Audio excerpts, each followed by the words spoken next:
Shalom saudara, mari kita akan mulai prayer, kita berdoa. Bapa di sorga, kami bersyukur atas sepanjang hari ini Tuhan telah mempertemukan kami di dalam ibadah prayer meskipun online. Tuhan berkati di dalam nama Tuhan Yesus. Amin.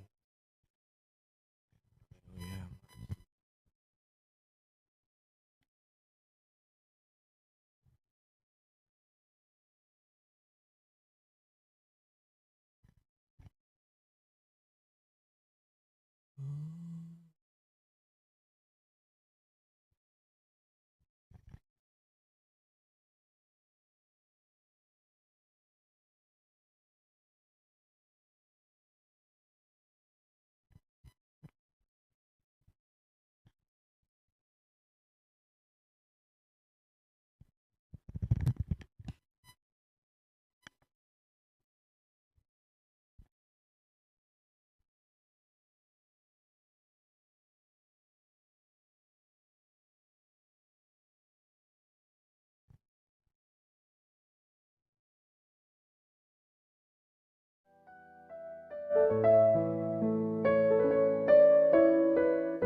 Diam-Mu pimpin langkahku setiap waktu dan berjalan dalam Roh-Mu. Nyatakan Tuhan, nyatakan Tuhan kemuliaan-Mu dan berjalan denganku,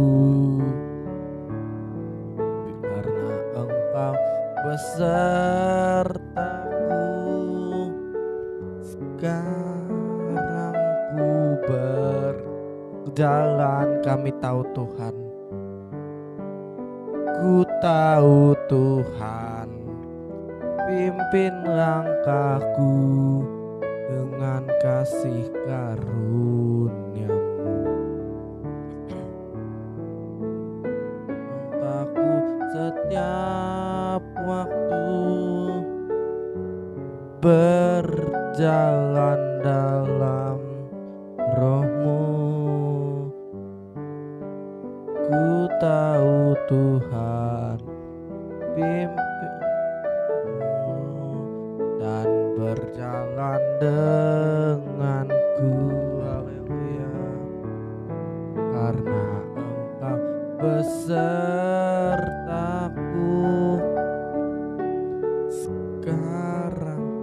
Sekarang ku berjalan, kami perlu Tuhan. Ku tahu Tuhan, pimpin langkahku dengan kasih karunia-Mu. Pimpin langkahku setiap waktu berjalan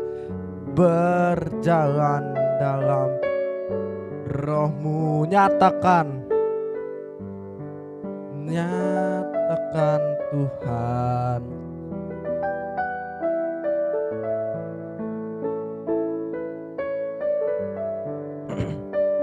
haleluya. Katakan, nyatakan Tuhan kemuliaan-Mu dan berjalan denganku. Nyatakan Tuhan kemuliaan-Mu dan berjalan denganku. Haleluya, mari sembah Dia. Oh, haleluya. Kami perlu Engkau Tuhan, memimpin jalan kami, karena tanpa Engkau kami tidak bisa berbuat apa-apa. Kami, oh haleluya, Engkau yang menemukan setiap kami. Sembah Dia. Haleluya.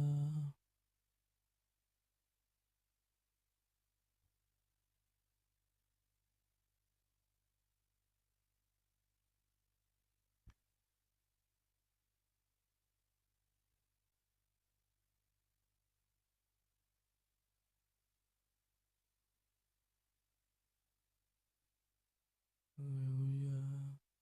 Mari kita bersyukur. Kami bersyukur Tuhan. Kami bersyukur Bapa. Oh,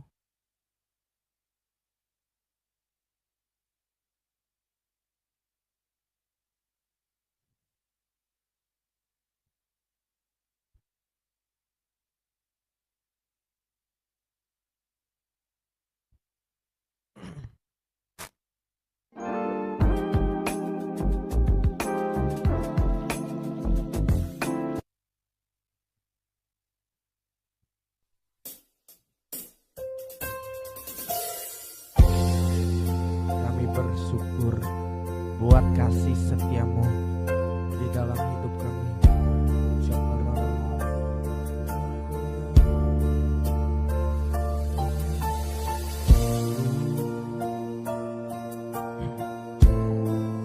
Katakan,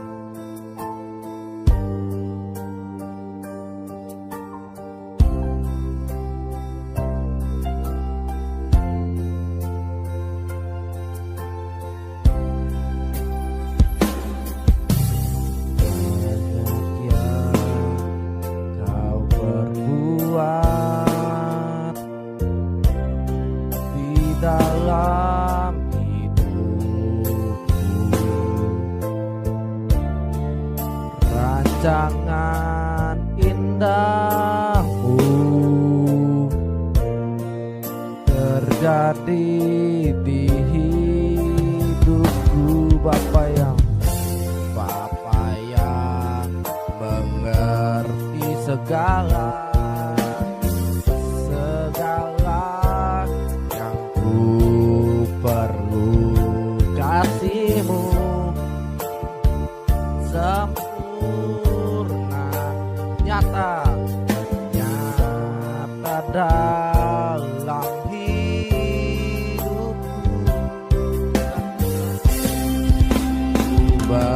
Bersyukur Bapa, ku bersyukur Tuhan buat kasih setiamu di dalam hidupku. Ku bersyukur Tuhan, bersyukur Bapa, ku bersyukur Tuhan buat kasih setiamu di dalam hidupku. Ku bersyukur Tuhan.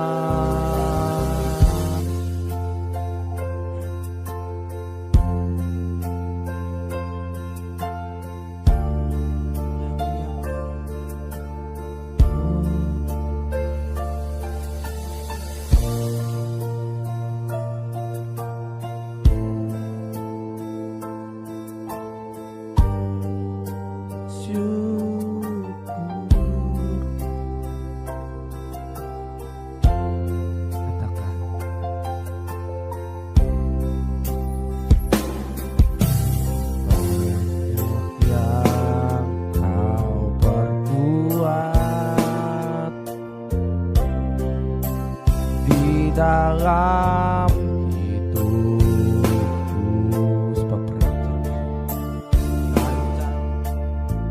indahmu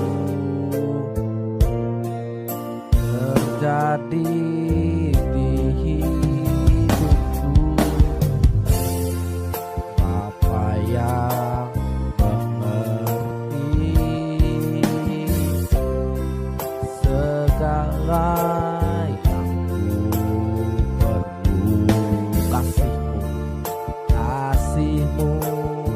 sempurna, nyata dalam hidupku. Ku bersyukur Bapa, ku bersyukur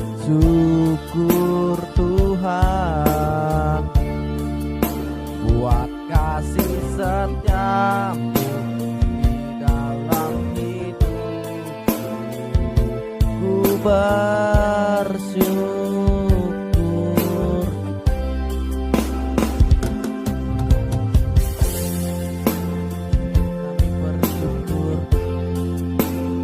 Kami bersyukur Tuhan, karena di dalam setiap kami bersyukur.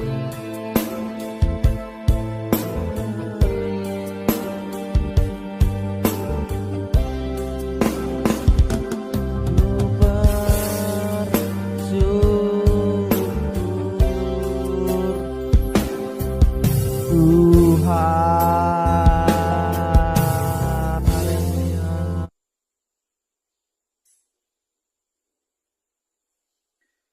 Sebelum kita masuk, sebetulnya ini ada banyak orang tua yang hari-hari ini hanya memberikan wejangan, tetapi tidak menjadikan anak sebagai sahabat.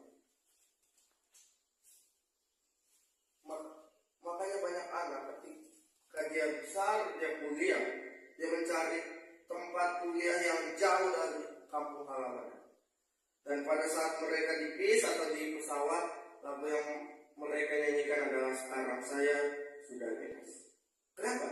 Karena orang tuanya hanya memberikan wejangan, hanya memberikan peraturan, hanya memberikan perintah, tetapi tidak menjadikan anak seperti sahabat. Nah, hari ini firman Tuhan akan diperdengarkan dari Amsal 22 ayat yang ke-6. Berita baiknya hanya satu ayat saja. Kita membacanya secara bersama-sama. 1, 2, 3. Didiklah orang muda menurut jalan yang patut baginya, maka pada masa tuanya ia pun tidak menyimpang dari jalan itu. Didiklah orang muda menurut jalan yang patut baginya, maka pada masa tuanya ia tidak menyimpang dari jalan itu. Dan ayat firman Tuhan hari ini itu didasari dengan satu tema di bulan kita, bulan keluarga. Bulan keluarga itu bulan Maret dan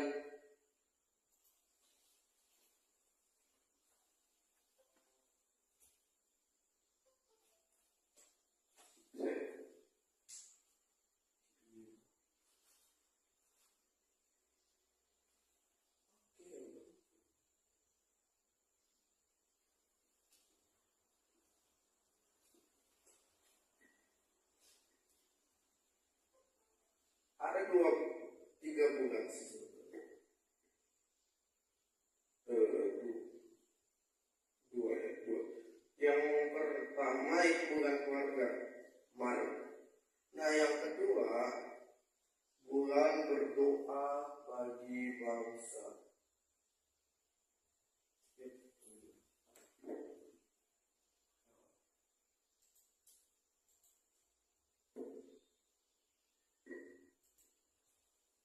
Sepertinya dia kan usah bagus sekali. Di dalam ayat ini tadi jelas berkata, didiklah anakmu ke dalam jalan yang patut bagi, maka pada masa tuanya ia tidak akan menyimpang dari jalan. Yang menjadi penekanan di sini ketika Salomo berkata, didiklah anak muda, orang muda, menurut jalan yang patut baginya. Kalau di dalam slide tadi apa ya? Oke, sepertinya saya ingat. Dia jelas berkata didik menurut jalan yang patut baginya. Di awal tadi aku sudah bilang banyak orang tua yang hanya memberikan wejangan, tahu wejangannya? Seperti hanya don't do it. Sama halnya yang terjadi di dalam jemaat Kolose. Kita membuka Kolose, Kolose pasal yang kedua. Kolose 2.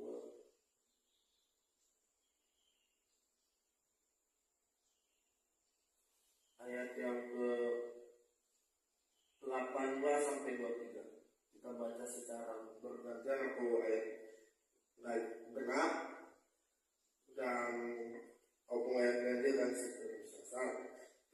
Janganlah biarkan kemenanganmu digagalkan oleh orang yang pura-pura merendahkan diri dan beribadah kepada malaikat-malaikat serta berkanjang pada penglihatan-penglihatan dan tanpa alasan membesar-besarkan diri oleh pikirannya yang duniawi.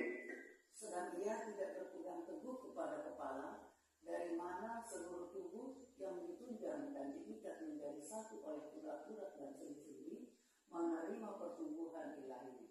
Apabila kamu telah mati bersama-sama dengan Kristus dan kamu dibebaskan dari roh-roh dunia, mengapa kamu menaklukkan dirimu pada rupa-rupa peraturan seolah-olah kamu masih hidup di dunia?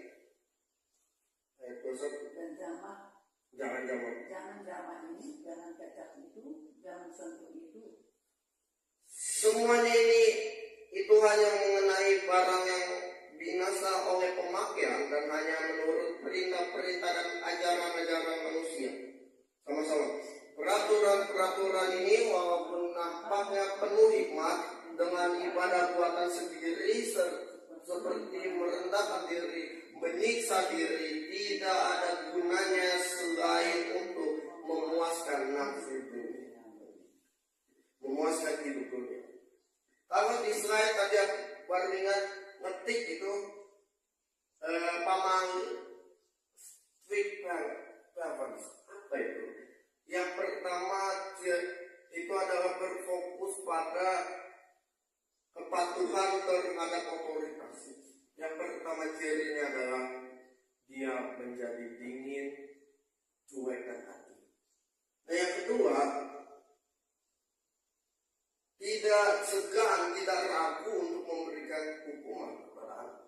Yang ketiga, dia tidak memberikan pilihan. Sebetulnya ada 4, tapi saya lupa. Aku ingin fokus pada yang ketiga ini, tidak memberi pilihan.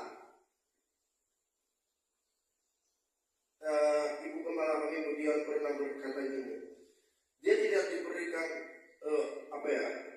orang tuanya itu, bapaknya itu seperti dingin kepada dia, jarang banget memberitahukan bahwa dia sayang, dia kangen gitu, enggak pernah. Dia hanya tidak pernah mengungkapkan langsung dengan kata-kata. Ketika dia kuliah, pilihannya hanya 2, dokter umum apa dokter hewan. Kenapa nggak sekaligus dibikin dokter gigi? Ayat kita jelas berkata apa tadi?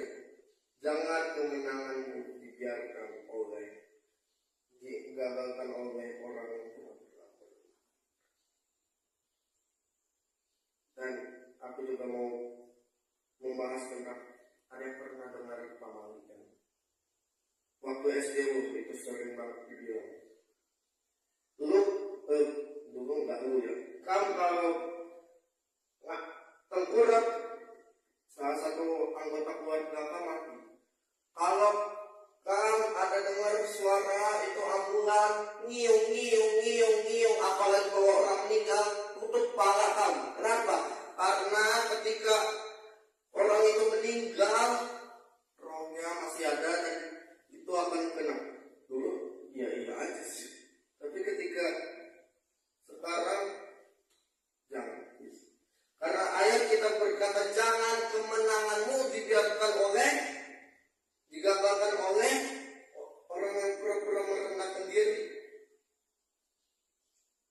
Setan menyuruh siapapun untuk menggagalkan kemenangan kita. Setan memerintahkan siapapun untuk menggagalkan kemenangan kita.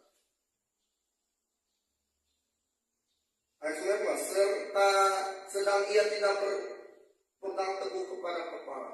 Kepala itu kayaknya huruf besar, kan? Kristus. Dia nggak berpegang pada Kristus, dari mana seluruh tubuh yang ditunjang dan diikat menjadi satu oleh urat-urat dan sendi-sendi menerima pertumbuhan ilahnya. Apabila kamu telah mati mati bersama-sama dengan Kristus dan dibebaskan dari roh-roh dunia, mengapa kamu menaklukkan dirimu pada rupa-rupa peraturan seolah-olah kamu masih hidup dalam dunia? Kita baca ayat 21 secara bersama-sama. 1, 2, 3. Jangan jamah ini, jangan kecap itu, jangan sesuai. Ada yang pernah dengar? Kalau gigi copot, copotnya di bagian atas, lemparnya ke bawah. Kalau copotnya di bagian bawah, lempar ke atas. Kenapa? Biar cepat. Ya, kita jelas mengatakan jangan jamah ini, jangan kecap itu, jangan sesuai. Banyak orang tua berkata, jangan makan itu. Kenapa? Habis kena berhala setan itu. Jangan main ke sana. Kenapa? Lu kalau malam-malam main sampai maghrib, setan ngambil lu. Enggak. Loh. Setan di sana ketawa dong. Wah. Betul ya? Kita membuka dalam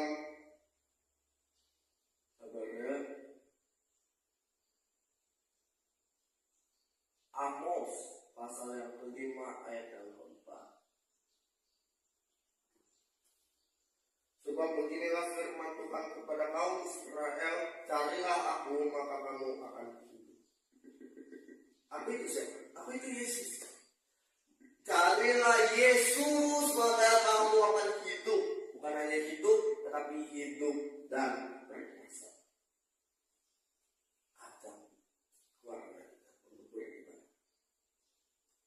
Ajak anak saudara, anak atau cucu atau siapapun untuk beribadah. Ketika Musa menghadap Firaun, dia bilang, saya mau mengajak orang-orang Israel kepadamu. Iya, tapi jangan lama. Jangan terlalu jauh. Maksudnya apa sih? Jangan terlalu jauh kau mengenal Allah Israel, Allah Ishak, Allah Abraham, Ishak dan jangan terlalu jauh, itu artinya jangan terlalu mengenal, sekedar ibadah saja. Tetapi itu yang pertama. Yang kedua berkata, Firaun gua mau ngajak mereka ibadah nih. Iya, tapi jangan semua anggota keluarga. Lu aja jangan ajak anak atau bini lu. Jangan ajak keluarga sendiri. Firaun tahu kalau ini Firaun menggambarkan setan yang mencobai berkata, ya deh boleh ibadah, boleh, tapi anakku tinggal, bini lu tinggal. Ketiga kalinya Musa menghadap Firaun, dia bilang, Firaun, gua mau ibadah nih sama mereka. Iya boleh, lu boleh ajak keluarga lu, boleh terlalu jauh mengenal Allah Abraham, Ishak dan Yakub. Tapi ingat, jangan bawa kambing, domba, lembu, sapi atau burung-burung apapun, jangan. Artinya jangan bawa harta. Wah, tapi kan gini loh, persembahan itu pada zaman dulu itu dari mana sih? Dari korban bahaya. Artinya dia tidak memperkenankan untuk membawa harta untuk dipersembahkan. Mereka Firaun tahu kalau dia nggak bawa hartanya, dia akan pada saat ibadah gitu. Aduh, kompor di rumah masih selesai worship, selesai doa, ya Tuhan di dalam nama Tuhan Yesus kami berdoa, amin. Pas selesai doa, aduh kompor di rumah mati belum ya? Udah mati belum ya? Aduh, HP gua gimana ya di rumah, udah selesai ngecas belum? Anjing gua gimana? Udah makan belum? Aduh, itu pikirannya kemana-mana. Jangan terlalu jauh. Yang pertama, Firaun mengatakan jangan ajak keluarga. Yang ketiga, jangan bawa harta atau lembu sapi atau apapun untuk dipersembahkan. Karena Firaun tahu kalau mereka nggak bawa itu, di mana kamu berada di situ hatimu. Nah, kita membuka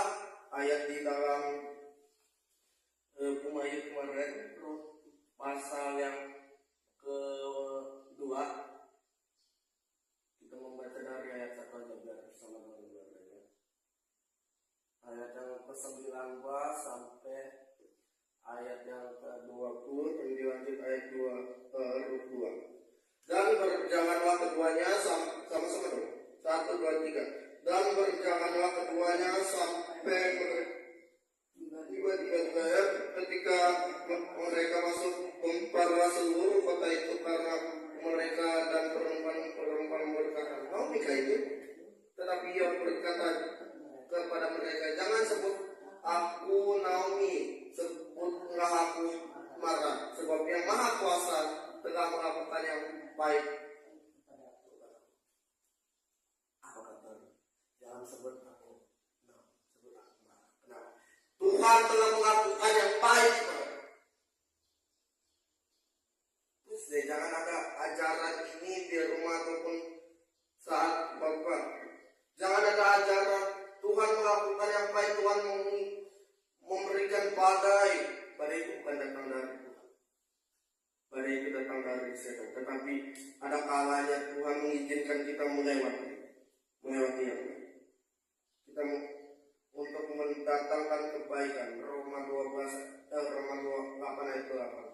Allah turut bekerja dalam segala perkara untuk mendatangkan kebaikan. Rut 2 ayat yang ke 8. Kita baca secara bergantian. Sesudah itu berkata Boas kepada Rut, "Dengarlah dahulu anakku, tidak usah pergi memungut cerai ke ladang lain, dan tidak usah juga kau pergi dari sini, tetapi dekat pengerja-pengerjaku perempuan." Lihat saja teladan yang sedang disabit orang itu, ikutilah perempuan-perempuan itu dari belakang, sebab aku telah memesankan kepada pemerintah lelaki, "Jangan mengganggu engkau. Jika engkau haus, pergilah ke tempayan-tempayan dan minumlah air yang disedot oleh pemerintah itu." Lalu sujudlah Rut menyembah dengan mukanya. Maksudnya dia sujud gitu, tersungkur, menyembah dengan mukanya ke tanah, dan berkata kepadanya, "Mengapa aku mendapat belas kasihan daripadamu sama-sama, sehingga Tuhan memperhatikan aku, padahal aku ini seorang asing." Ini menggambarkan apa yang Yesus perbuat. Ayat 8 kita kembali. Sesudah dengar anakku, tidak usah engkau pergi memungut cerai ke ladang lain. Artinya apa? Engkau usah pergi ke Allah lain. Engkau usah beribadah kepada berhala-berhala, kepada Allah yang lain. Kenali Allah yang sesungguhnya, Allah yang benar, Allah Ishak, Allah Abraham, Ishak dan Yakub. Kenali Allah yang sesungguhnya yang mati di kayu salib. Ayat 9 berkata, "Jika engkau haus, pergilah ke tempayan-tempayan dan minumlah air yang dicedok oleh pemerintah. Kalau engkau haus," ada firman, "ajak keluargamu untuk mendengarkan firman. Kalau engkau haus," ada firman, dia menyediakan makanan rohani. "Mengapa aku mendapat belas kasihan daripadamu, sehingga aku seorang asing, sehingga Tuhan memperhatikan aku." Artinya, ketika kita seorang asing, ketika kita masih menjadi seteru Tuhan karena kita berdosa, Dia sesungguhnya telah memperhatikan kita. Perempuan yang ketahuan berzina, Yesus sudah menghukumnya. Dia berkata, "Perempuan, nggak ada yang menghukum kau, nggak ada yang." Dan berkata Yesus, "Aku tidak pergi dan berdosa." Yang pertama kalian pergi adalah jadilah sahabat bagi aku. Ketika engkau mendengarkan firman, jangan pergi sendiri. Yang kedua adalah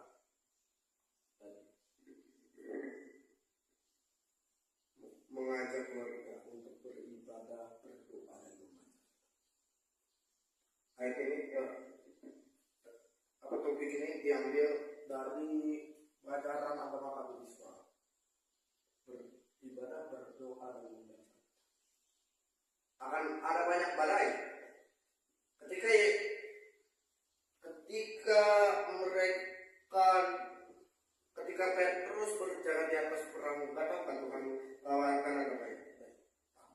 Tetapi terkadang ada banyak hal yang Tuhan izinkan terjadi. Tuhan izinkan kita melewati, tetapi ada pertolongan pada waktu. Ketika Yesus ada di situ berjalan di atas air, Petrus yang membuat Petrus tenggelam bukan tiupan angin, tetapi ketakutan dan ketidakpercayaan, kebimbangan. Tetapi dia berkata doa yang sangat rohani, Tuhan tolong. Bisnismu, karirmu, studimu sedang tidak baik-baik saja, Tuhan tolong. Ketika ada badai di situ, mereka naik ke atas perahu. Mereka mengizinkan Yesus naik ke atas perahu. Perahu yang berbicara hidup dan pekerjaan.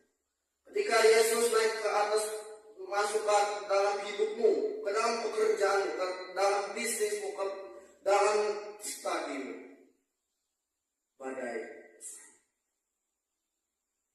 Kalaupun badainya belum selesai,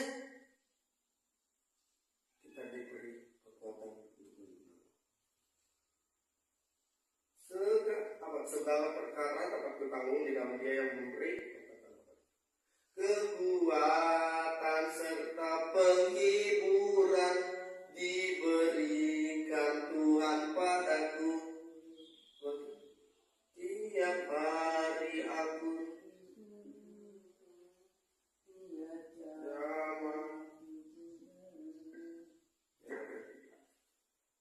yang ketiga adalah terakhir. Jangan hanya memberi ucapan, tetapi jadilah sebagai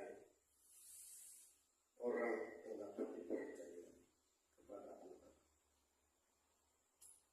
Anak seperti Diuk kemarin butuh pengakuan, butuh pemujian. Mereka usahakan pengakuan betul. Kisah Rasul pasal 2 ayat 14. Yang lupa tadi mengajak keluar itu.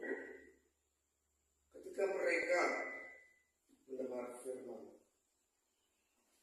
memecah roti, mereka percaya. Hal yang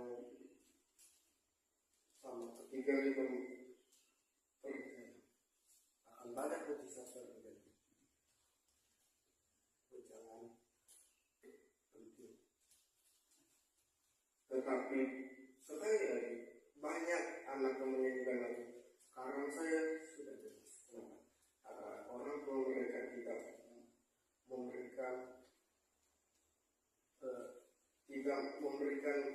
apa yang mereka curhatkan. Maaf, ini satu kesaksian. Ketika Pastor Agung dan semenjak kecil dia tidak tahu siapanya. Pas dia remaja itu dia ikut nakal, dia ikut kenakalan sampai pernah ditahan. Beneran. Tapi dia ada rasa kebencian di dalam hatinya kepada ayah. Dia nggak tahu siapa ayahnya, dia mau nanya ibunya udah meninggal.